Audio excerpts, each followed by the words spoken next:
po'y nananakot. Ito ang trabaho lang nila, manakot. Usap-usapan ngayon ang ginawang partnership ng Anti-Cybercrime Group ng Philippine National Police sa kontrobersya. Hamunin ko kayo sabunutan to si ano, no? Sarap sabunutan ng buhok niya eh.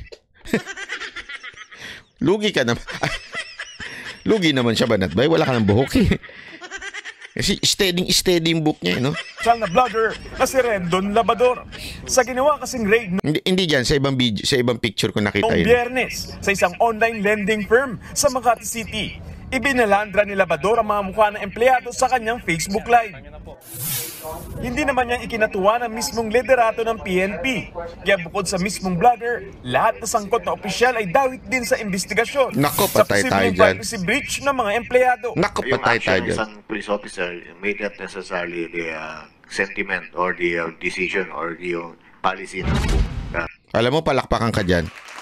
Gusto ko yan. Gusto ko yung ginawa ng PNP chief dito.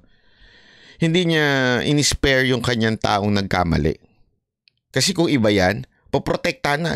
Kabaro ko yan eh. Hindi, may mali talaga eh. May mali talaga eh. May mali ho talaga sa discarding pinasama sa raid ng vlogger. Mali-mali talaga, mali-mali. kapulisan. Sana, okay lang pasamahin. Pero, bago mo ilabas yung video, i-blur mo. Diba? Wag mo yung, kasi yung problema, pati sa mga caption niya, parang pinangalanan ata, tas hindi niya i-blur. Live kasi. Gustong bumayang sa mga tulpo eh. So, with regards to the selection or the actions of this blogger, if ever it is in coordination or with the clearance of yung officer na nandun, it doesn't necessarily mean na we condone na yung buong kapulisan. Base sa media relations policy ng PNP, sa physical inventory lang papayagan ang pagsama ng media at hindi sa mismong operation. Nakasaad din na dapat iwasan ang paglalabas ng impormasyon na maaaring makaapekto sa investigasyon. Pwede lang kasing isa publiko ang mga pangalan, litrato at ilang detalye ng krimen kung validated na ito. Ang mga nabanggit taliwas sa nangyari sa Facebook live stream ni Labador. Bukod sa kita agad ang mukha ng mga empleyado, diretsahan din ang pagdidiin sa mga nakunan sa live stream. Base yan sa edit history ng post ni Labador.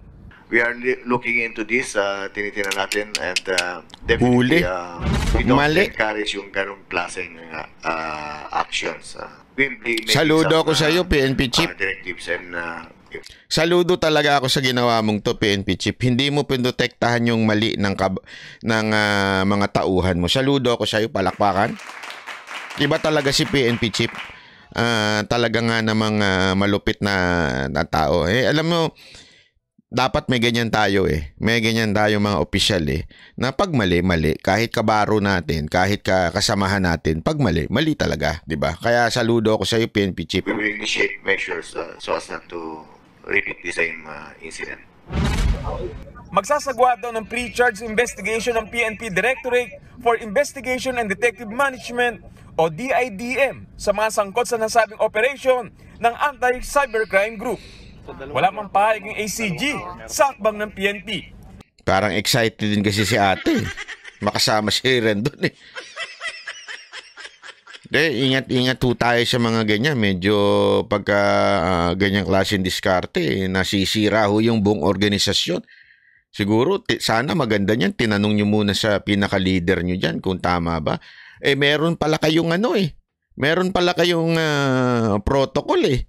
Kung papaano mga ganyang raid eh. Bawal pala talaga magdala eh.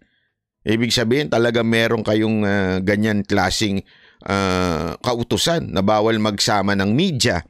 Di ba? Pagka ganyan. Ang pwede lang pagka pagpipresenta ng ebidensya. O di ba? Palakpakan kay PNP Chief.